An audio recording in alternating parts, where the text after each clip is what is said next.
बिस्मिल्लाहिर्रहमानिर्रहीम। अस्सलामु अलैकुम वरहमतुल्लाहि वबरकातुहू। मैं हूं डॉक्टर असद और आपके इस पास एक नई वीडियो के साथ हाजिर हूं। आज का हमारा टॉपिक है हमारे जो दांत हैं इनमें अगर किसी किस्म की ख़राबी आ जाए, उसमें दांतों में दर्द हो सकती है, उसमें मसूड़ों में इन्फेक्शन हो सकती है, मसूड़ों में खून आना हो सकता है, उसमें किसी किस्म का जो ऐसा मसला है जिसमें दांतों से एक नॉर्मल पोजीशन से हट के एबनॉर्मलिटी में आ जाते हैं, तो उसके लिए हमें जो है ना वो घरेलू कुछ टोटके मैं आपको बताने जा रहा हूँ। अगर आपके पास फौरी तौर पे डेंटिस्ट की फैसिलिटी नहीं है या आपके पास डेंटिस्ट दूर है, आपको इस या आधी रात को आपको कोई प्रॉब्लम आती है, तो उसके लिए आपको मैं कुछ घरेलू टोटके बताने जा रहा हूँ। इंशाल्लाह उम्मीद है कि वो आपके लिए बड़े मुफीद साबित होंगे। अच्छा, सबसे पहले नंबर पे तो ये होता है कि कुछ टोटके ऐसे होते हैं कि जो कि पेशेंट खुद घर पे इस्तेमाल करते हैं। उसमें नेल पॉलिश का लगा लेना, उसमें स्पिरिट वगैरह लगा लेते हैं, उसमें परफ्यूम वगैरह हो गया वो लगाते हैं, उसमें अल्कोहल होता है, थोड़ी देर के लिए पेशेंट को सुकून मिलता है लेकिन दोबारा से उसको दर्द शुरू हो जाती है। और ऐसे टोटके होते हैं वो मोस्टली नुकसानदेह भी होते हैं, इन चीज़ों से बचना चाहिए। सबसे पहले नंबर पे मैं आपको बताने लगा हूँ, अगर आपको दांत की दर्द शदीद हो रही है तो आप दांत को कभी भी प्रेस ना करें, ना ही हाथ के साथ ऐसे पुश करें, ना ही दांतों को आपस में ऐसे प्रेस करें, किसी किस्म की उस पर फोर्स ना डालें। कुछ वक्त के बाद खुद ब खुद दर्द शिद्दत में महसूस होगी। हम जब इसे दबा रहे होते हैं ना, फोर्स लगा रहे होते हैं, हमें ऐसे लग रहा होता है हमें बड़ा सुकून मिल रहा है, लेकिन दरअसल उसके साथ दर्द जो है ना उसकी शिद्दत जो है ना वो उसमें इजाफा होता है, तो बढ़ती बढ़ती बढ़ती बढ़ती बहुत ज़्यादा बढ़ जाती है। तो एक तो आप मुंह को कोशिश करें कि किसी किस्म की उस पर फोर्स ना आए, दांत पर किसी किस्म की फोर्स ना आए। कुछ वक्त के अंदर वैसे ही आपकी दर्द जो ना कंट्रोल में होती होती रुक जाएगी। दूसरे नंबर पे जो टोटका है, आपने नीम गर्म पानी में नमक डालें और उससे गरारे करें और उसके टकोर करें, उस साइड से थोड़ी देर पानी को ठहरा के रखें, तो इंशाल्लाह उससे आपको बड़ा फ़र्क पड़ेगा। तीसरे नंबर पे ये है कि आपने हाथ पे थोड़ा सा सरसों का ऑयल लेना, उसमें थोड़ा सा नमक डालना है। अच्छा, नमक में एक चीज़ लोग गलती करते हैं कि नमक जो ना मोटा इस्तेमाल कर लेते हैं। वो क्या करते हैं कि जब उसके साथ ब्रश करते हैं तो वो दांतों पे मसूड़ों पे लगता है और वो ज़ख्म कर देता है। आपने देखें नमक आपका बारीक नहीं है तो खुद थोड़ा सा ग्राइंड करके किसी चीज़ से तो उसको बारीक कर लें, आप पेस्ट उसकी बना लें। सरसों के ऑयल में थोड़ा सा नमक डाल के पेस्ट बनाएं, उसके साथ ब्रश करें और स्पेशली उस दांत पे फोकस करें जिस दांत में आपको दर्द हो रही है। सेम यही टोटका आपके मसूड़ों में अगर किसी किस्म की पेन है तो उसमें आप इस्तेमाल कर सकते हैं। आपके मसूड़ों में ब्लीडिंग होती है तो उसमें इस्तेमाल कर सकते हैं। आपको ठंडा गर्म शिद्दत में लग रहा है तो उसमें आप इस्तेमाल कर सकते हैं। तो ये बड़ा फ़ायदेमंद एक नुस्खा है। तीसरे नंबर पे जो दांत दर्द का एक नुस्खा है, वो एक फटकड़ी लें, उसको थोड़ा सा पानी के अंदर घोल लें, घोलने के बाद उस पानी के साथ आप कुल्लियाँ कर सकते हैं, तो उससे भी आपकी दर्द जो है ना वो वक्ती तौर पे कंट्रोल हो जाएगी। ये ऐसे नुस्खे हैं जब आपके पास डॉक्टर की सहूलत मौजूद नहीं है तो आप इनका इस्तेमाल करके वक्ती तौर पे पेन में रिलीफ हासिल कर सकते हैं। दूसरे नंबर पे आ जाते हैं जी मसूड़े। मसूड़ों में मोस्टली हमें शिकायत होती हैं। नंबर एक पे दांतों पे ठंडा गर्म लगना, वो मसूड़ों की वीकनेस की वजह से होता है।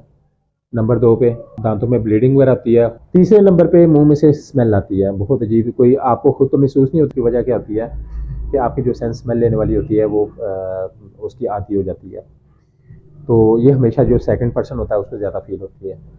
तो ये सारे मसले जो है ना मसूड़ों के होते हैं। बाज़ कहता है ऐसा भी होता है आपकी दांतों के अंदर जो है वो मसूड़ों के अंदर मांसपोरे की वजह से स्वेलिंग भी हो जाती है। तो इसका एक बेहतरीन हल तो ये है बेसिकली कि आप इसकी ना दांतों की सफाई कराएं। इसको स्केलिंग कहते हैं। स्केलिंग के साथ दांतों के अंदर से मसूड़ों के अंदर से उसके जरासीम की सफाई होती है और वो मसूड़े दोबारा से हेल्थी हो जाते हैं और ये प्रॉब्लम आपकी ख़त्म हो जाती है। अगर बिलफर्ज आप करीब करीब आप कोई डेंटिस्ट नहीं है या फौरी तौर पे आप नहीं चेक करवा सकते, तो इसके मैं आपको थोड़े से टोटके मैं आपको बताऊंगा। एक तो जो मैंने दांत दर्द वाले आपको टोटके बताए हैं वो तकरीबन सभी इस पे काम करते हैं। इसका एक बेहतरीन टोटका मैं आपको ये भी बताता हूँ। अच्छा, आपने केले का छिलका लें, छिलका लेके आप उसको अंदर वाली साइड से आप दांतों पे मलना शुरू करें, तो उसके साथ आपके मसूड़ों में जो वीकनेस है, ठंडा गर्म लगने भी कमी आ सकती है, उसमें आपको जो है ब्लीडिंग की कमी भी आ सकती है, उसमें आपको जो है वो बदबू आना भी कम हो सकती है और जो है ना आपकी जो सेंसिटिविटी है वो भी कम हो सकती है। तो एक केला बेहतरीन चीज़ है जिसके साथ आप केले का छिलका जो है जिसके साथ अपनी आप सेंसिटिविटी ख़त्म कर सकते हैं। अच्छा, एक तीसरा टोटका है वो मैं आपको बताने जा रहा हूँ, ये कि बहुत आसानी से बन सकता है और बहुत ही इफेक्टिव है और बहुत ज़बरदस्त का रिजल्ट है। मीठा सोडा, उसमें आप थोड़ा सा हस्बे ज़रूरत आप नमक डालें। तीसरे नंबर पे आपने उसमें लौंग डालने हैं, उसमें काली मिर्चें डालनी है और इनको पीस के अच्छे तरीके से पाउडर स्पूफ तैयार कर लें, उसके साथ ब्रश करें। इसमें आपकी दांतों से ब्लीडिंग भी रुकेगी, इसमें आपकी जो नर्व सेंसिटिविटी भी कम हो जाएगी और उससे आपके दांतों से स्मेल भी खत्म हो जाएगी। अब तीसरे नंबर पे आ जाता है दांतों की वाइटनिंग के लिए। दांतों की वाइटनिंग ये होता है कि हमारे दांतों के ऊपर एक पीली तह जम जाती है। मतलब दांतों की एक हड्डी का कलर होता है वो तो कभी चेंज नहीं हो सकता, उसके लिए कुछ अलग से मेथड है वाइटनिंग का, बाकायदा ब्लीच किया जाता है। लेकिन कुछ ऐसे टोटके हैं जिसके साथ ऊपर से पिलाहट को रिमूव किया जा सकता है। अच्छा, एक होती है पिलाहट की तह जम जाती है, उसको तो आप डेंटिस्ट के अलावा आप उसे खुद घर से नहीं कर सकते, अब डेंटिस्ट ही वो आपको रिमूव करके देगा। लेकिन अगर कुछ ऐसी चीज़ें हैं कि दांतों की सतह के ऊपर पिलाहट है तो उसको उतारने का बेहतरीन 2-3 मैं टोटके आपको बताने जा रहा हूँ। एक तो वही टोटका है, आपने सरसों के ऑयल में नमक डाल के उसके साथ ब्रश करें, दांतों पर जितनी पिलाहट होगी एक दफ़ा करने से ख़त्म हो जाएगी। दूसरे नंबर पे ये है कि आपने बेकिंग पाउडर लें, उसमें जो है ना आपने नींबू डालना है, उसको अच्छे से निचोड़ के तो उसकी एक पेस्ट बना लें, उसके साथ ब्रश करें, उसके साथ आपकी बेहतरीन दांतों की पिलाहट ख़त्म हो जाएगी और दांतों की ओरिजिनल हड्डी जो है ना वो निकल आएगी।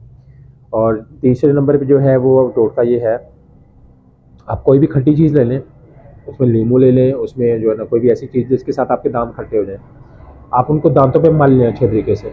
जब आपके दांत खट्टे हो जाएं तो आप गरम गरम रोटी के नवाले उतारें और उसको चबा कर अच्छे तरीके से उसको फेंक दें। तो उसके साथ क्या होगा, खटास के साथ जो पिलाहट है वो उगल जाएगी और जब आप रोटी को इस्तेमाल करेंगे, चबाएंगे गरम गरम गरमाइश के साथ, वो सारी जो है वो चिकनाई वगैरह जो भी होगा उसका वो साफ़ हो जाएगा और दांत आपके साफ़ हो जाएंगे बिल्कुल। उम्मीद करते हैं कि आपको ये टोटके बड़े पसंद आए होंगे। अगर आपको पसंद आए हैं तो हमारे चैनल को सब्सक्राइब कीजिएगा, लाइक कीजिएगा और कमेंट सेशन में कोई आपके सवाल है तो आप पूछ सकते हैं। अस्सलाम वालेकुम व रहमतुल्लाहि व बरकातहू।